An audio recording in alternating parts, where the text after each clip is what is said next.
Hey everybody, this is David Walensky back with another interview from the audio archives of NoDon'tDie.com. This time I'm bringing to you my conversation with Luke Crane, the head of games at Kickstarter. We spoke on February 18th, 2016. And if you'd like to see the full transcript of this interview, you can please check the link below.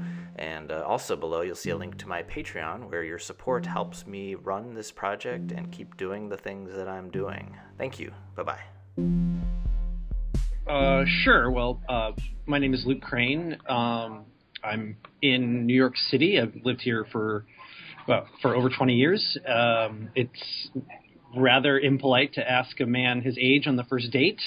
And I am the head of games at Kickstarter. So I interface with creators, help them launch projects, answer questions, and I also represent the kind of games creative community internally when we're discussing product and changes. I am also a game designer and a publisher myself. I've been publishing in my own games since 2002, and I have recently started publishing other people's games. All right, great. So I guess just to start off, I mean, obviously you have a bias, but sort of how strange is it that like funding has become sort of a spectator sport? What has that been like to watch and observe?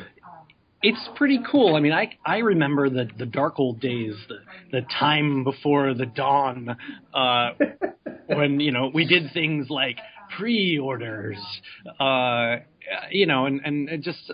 I remember the time before Kickstarter, and I was very skeptical when Kickstarter launched and when it was, when it had a lot of buzz and whatnot. I'm always,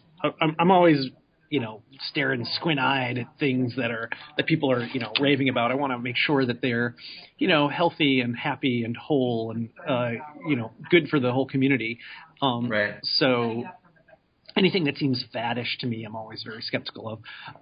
But, the more I looked at Kickstarter, the more I saw that it has, real benefits for, for the community. And now having used it, I think 6 times myself, it's this great opportunity to not only get an infusion of cash at very critical junctures in your project's life, but it really is this incredible, like, visible way to put an idea up, in front of your community and basically like talk about it for a month and, kind of have a little bit of an internet party about it for a month.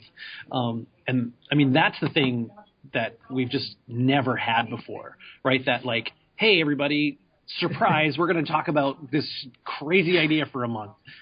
I mean, we had PBS, but this is a little bit different. It's very different. It's not a fundraising drive. It's like it just right. Like we're not having a bank of telephones with celebrities calling you, being like, please, I'll give you a tote bag if you support me. And it's funny. It seems like it should be that, but it's just not. We're not really calling anybody. It's all of our fans and their friends and whatnot, coming and saying like, hey, what the hell are you doing here? This is cool. Tell me more. Well, so I know that like, you guys, I think fairly recently, I forget the number of months, but you reclassified as a public benefit corporation. And so, I'm curious with that shift, I mean, what have you guys done to sort of assure that Kickstarter is going to, remain a fair space that encourages the, growth of diversity of ideas? Well, yeah, we installed a furnace in the basement that we fuel just with piles of money, and that we use to melt down everybody's like great projects and cool ideas, and just like send like bilious black smoke up into the atmosphere of Greenpoint. It's. I know it was a factory, that building, before. It was a pencil factory, right? Yeah, I know. I don't think there was any bilious black smoke. So we. It was graphite. Yeah, that's what graphite it was. dust just poisoning everybody. Yep. So we. It's funny. The Public Benefit Corporation. I mean, obviously, internally we knew what was going on with this. For months or years ahead of, the public announcement. And so, like, the public announcement was really just a kind of reaffirmation of things that we already do. And like, so now it's kind of, it's good that it's set in, digital stone, that, I don't ever have to look at a game and say, will this make money? Right? Like, is this going to be a profitable enterprise? And I mean, I never did that before, but now that it's like locked in, that it's part of our DNA, I mean, I can just point to that when I talk to a creator and say, look, this isn't about me assessing you for, whether I think you're going to, pay my rent or something. This is about whether we think it's a good game or a cool idea or just something that should exist in the world. Yeah. And that's just so different from any other type of funding model. When you say make us money, do you mean the creators or do you mean Kickstarter? Well, Kickstarter in this case, right? Well, as a public benefit corporation, we don't have to be driven by profit motive, whereas a standard incorporation, has a responsibility to make a profit for its shareholders. Right. And we can consider like a project under the rubric of like public good, public benefit, before we look at anything like money. Right. So it doesn't like. So it changes the way you think about doing business from our perspective, right. and about what projects we invite onto the site, and creators that we work with, and it's great. It's funny. It's something that we've always done, but it's now that it's kind of out there in the world, like it's really nice to be able to point to that, and I find that most creators are really appreciative of that. Mm-hmm, mm-hmm. So, I mean, you guys are, I think, more than half a decade old. I think 6 years old now. I'm curious, like, do people still get you mixed up with GoFundMe or other crowdfunding sites when they're either pitching projects to you or they're trying to approach listing with you? Do those types of mix-ups still happen? You wouldn't believe how many people roll up to our drive-in window and are like, I would like a Big Mac, please. I mean, honestly, I don't know why we have a drive-in window, but we do. And we're like, no, sir, this is Kickstarter. No, honestly, one of the things that I really admire about what Yancey and Perry have done, and then the communications and editorial and press people working with them, on our team, is like we're a tiny little company. We're tiny. We don't even make that much money. Like you can figure out how much money we make, and it's not that much. But but our reputation and like the quote unquote brand of Kickstarter is so much bigger than our the 100 or so people that work here or any kind of revenue stream or anything like that. Like it's if anything, it's the other side. Like it's the other way around where Kickstarter has become a bit of the Kleenex or Xerox in our space where people say like, oh, I'm going to kickstart this when they are just going to do a yard sale or something. Yeah. So, but you're saying, yeah, okay. So there is still some of that confusion. But I mean, do you feel like, has the audience for Kickstarter, either, in general or specifically in the games vertical, like, has the audience become more intelligent about, like, what it's funding in terms of the risks that are present in any project? Yes.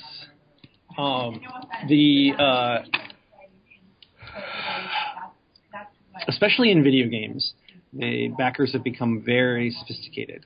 And not just in the rewards, whatever, but there's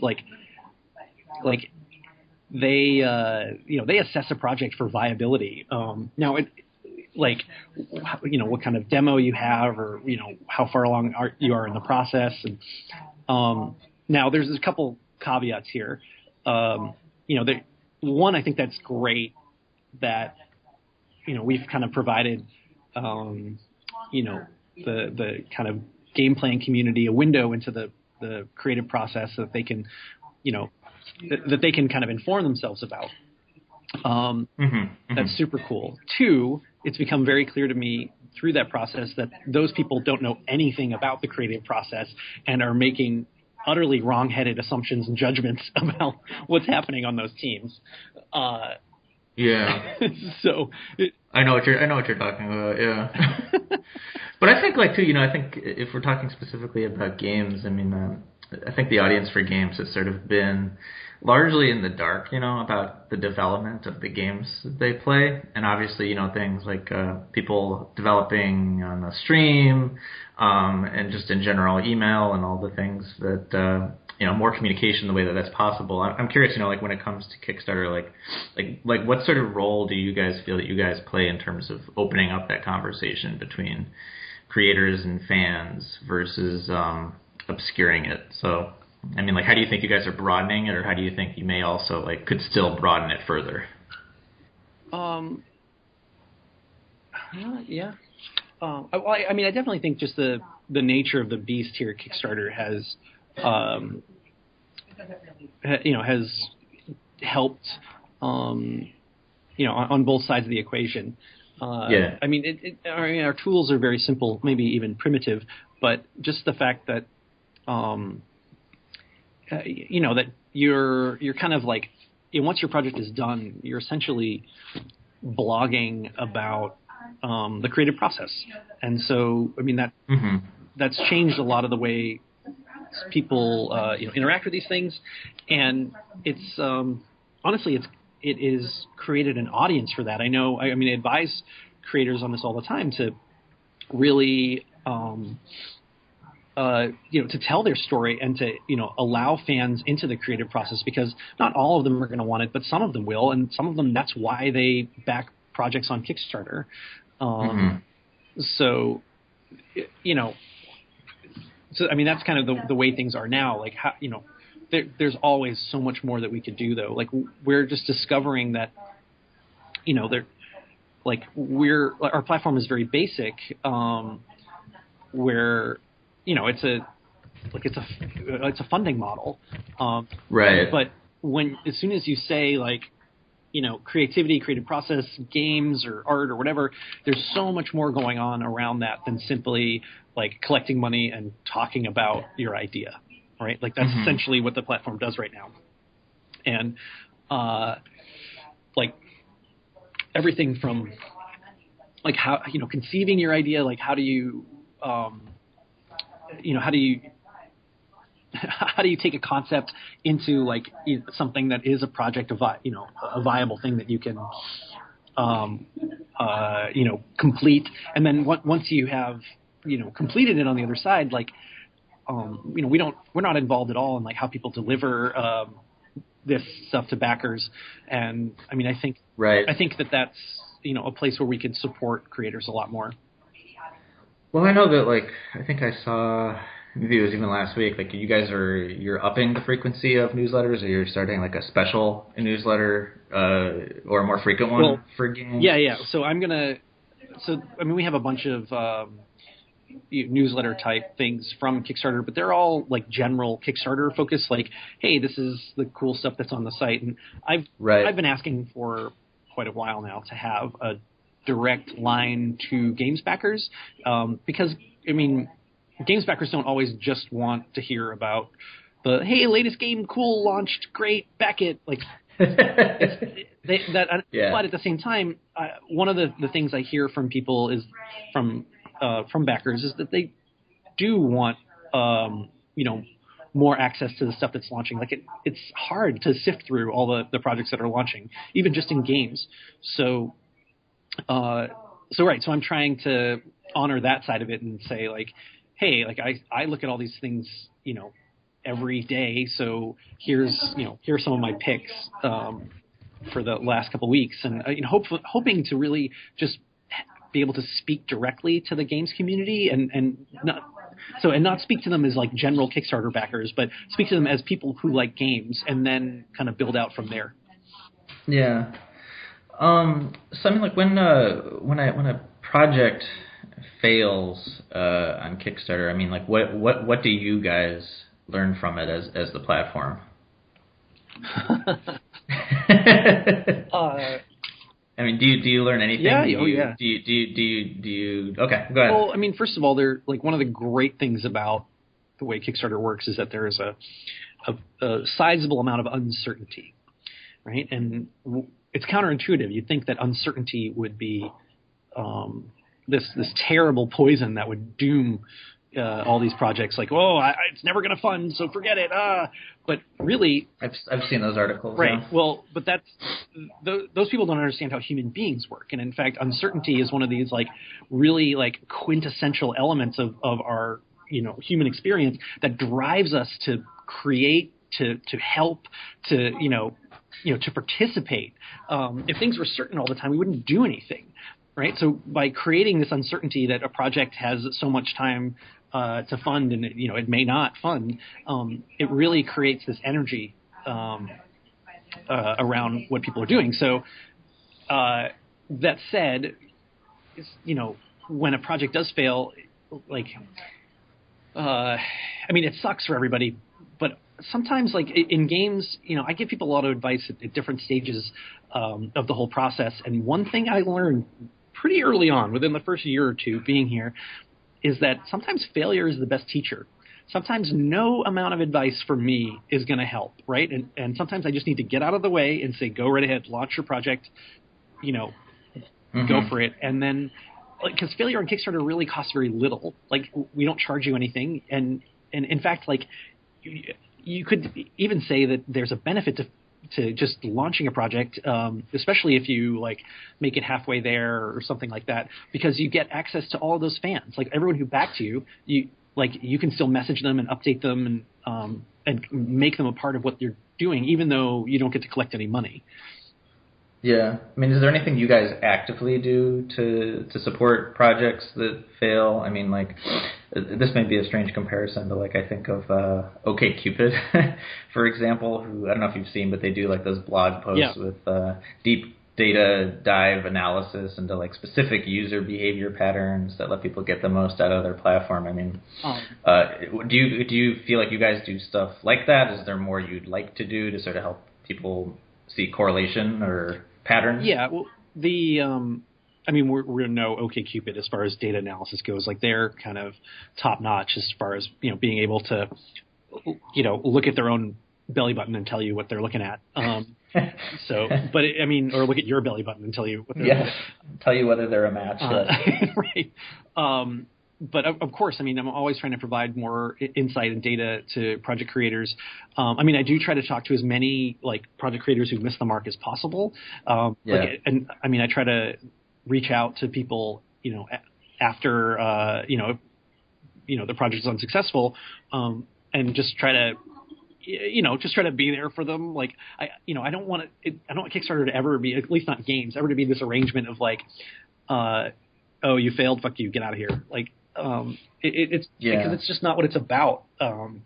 The money really is the secondary thing. So there's so much to talk about when a project is unsuccessful about, what your next steps are, what you could do better, what you have gained from this.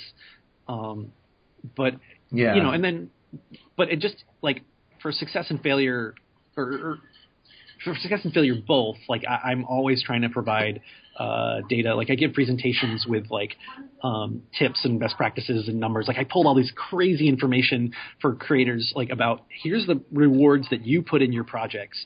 Here's what people actually back for, right? And and they do not match up precisely. I'm always trying to help, but I'm just one person. Right. There's only so much I can do. Right.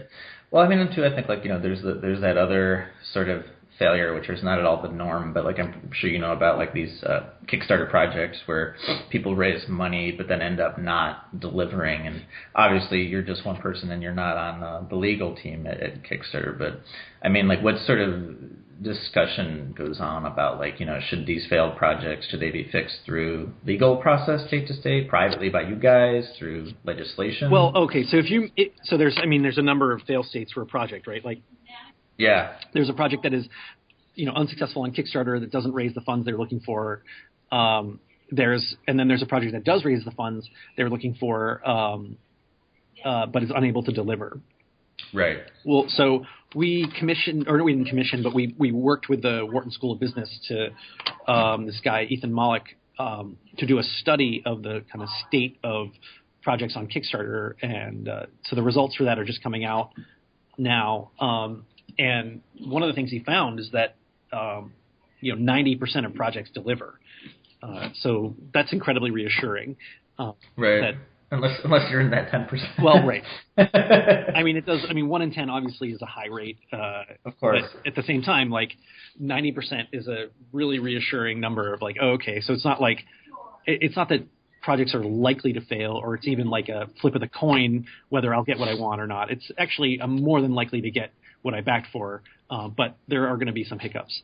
So, but in games, one of the things that we're really lucky to have on Kickstarter, and it's maybe a little more prevalent in tabletop games, and I'd like to see it more in digital games, but where project creators are really reaching out to help one another and to help them, help each other over any hurdles, or even just take over the development of some of the games and get them out to backers. I've seen this especially in tabletop games. Like creators have come up to me and said it's important for this project to get delivered, not just for me or even the backers of the project, but for the entire Kickstarter community. You're saying that there's like, I don't even want to use the word community, but you're saying, I mean, why do you think that happens more in board games than in video or digital games? I'm still trying to figure it out, honestly. I really don't know. But I can tell you that the video game backers on Kickstarter are very active, and they certainly are more of a community than any other. But based on the kind of internal numbers that we have, they're more of a community than any other group on Kickstarter, except for tabletop games, which are like an order of magnitude more cohesive. Cohesive how? Just in the way they back projects. The interesting. Huh. Well, I mean, that was something I did want to ask about is, I mean, I think, depending on what circles you're in, the audience for video games can sort of get a bad rap or a bad reputation. I think that's true of any audience. I was wondering about, like, sort of, maybe frictions or pushback or expectations. Like, I was curious about, like, does the game vertical run into different types of frictions with the audience than other verticals? Like, does the music vertical have stories? Like, I don't know if you guys all sit around and are even, in meetings together. I'm sure you're on email threads together. Yeah. I mean, I try to talk to the other category people as much as possible. And I mean, I try to help out. One, because just the games does have such a community. But I mean, there's a dark side to it too. One of the points of friction for games, though, is that the backers are very active. They back a lot of projects. They're very sophisticated, but that means that they'll also tell creators their business, tell them, how to not only how to run a Kickstarter project, but how to design a game. And they can be really, really rude in their kind of public displays, like in comments or things like that. And it's unfortunate, and it's really upsetting to me as someone who's trying to foster, even more of a kind of tight-knit and supportive community on Kickstarter. To see the dark side of this is that people feel entitled to be rude. We want, like, it's a really hard line to walk because we want criticism, right? It's part of the public process is to allow people to be able to voice their displeasure, or to be able to say, like, hey, I don't think this is right. Like, this doesn't seem like you can make, what you're saying here. But to mansplain over every comment, it's rough, and it really hurts creators. Like, they makes them question why they even make things at all. I think too, a lot of that can make people question, like, what to make or how to present it. Yeah. I mean, do you hear about, like, are there those types of comments, like, from the music vertical, for example? No, this isn't. You just said no before I even. No. I mean, I don't know. Like, I'm sure you've heard it said too, because I know you've been around the game space for a while. Like, people like to theorize, like, oh, video games are an interactive, co-created medium, and this and that. And I think that's all well and good, but that still doesn't explain like why people put that key into the ignition and then turn it. There are a lot of co-created, mediums. There's theater, there's movies, there's anything that like requires a person to, to absorb it is technically, and so I don't know what it is. I mean, because, video games were never just for children. That wasn't true when people were saying that, and it certainly isn't true now. Right. And so maybe that's out of the scope of your expertise. Oh. But I mean, what do you how do you what do you think's going on? Like, where does this come from? Oh God, I don't know. I have. I'm not looking to get you to to say anything negative or whatever, but I am curious because that is sort of like an unspoken thing, especially around you guys and video games. Yeah, I have my theories. I mean, it's really important to recognize before we go off into speculation about bad behavior, but that most people are totally cool. Right. Most people are fine. Most people are fine with what's going on Kickstarter. Yeah. Most people are fine with the state of games. Like, most people are excited. Most people are positive. There is a vocal, sophisticated subset of people who are the opposite of that. And very into video games. And, well, yeah, very into video games, but I can tell you they're into all types of games from my experience here. I mean, I handle the whole category here at Kickstarter. So, everything from LARP to, puzzles to video games, tabletop, whatever. And so, yes, I can tell you that they exist across the spectrum. But in particular, video games. And, I mean, I don't know. It's difficult to say. Like, it seems like a position of entitlement, a position of privilege where, from an audience that is being catered to, an audience that essentially kind of has won the culture war, right? Like, video games are cool. Everybody plays video games. There are multiple companies vying to make you the video game that you want right now. And so, when you have a vocal kind of, angry user base being catered to in that way, that, it seems like it comes to them as an illusion of power, that, and just, that can be misused. Yeah. I mean, players have always had a stake in the games that they play, in one form or another. I mean, and maybe another tack with this line of thinking is like, how do you feel maybe Kickstarter has changed that relationship or deepened it? Yeah, certainly deepened it. Certainly given people access to the creative process, and with the idea that you're giving money well ahead of time of receiving anything in return. I mean, on one hand, it's like this amazing gesture of generosity and support and trust. On the other hand, there's a few users who feel like that entitles them to be able to tell you your business or whatever. And so we definitely enable that behavior in some ways.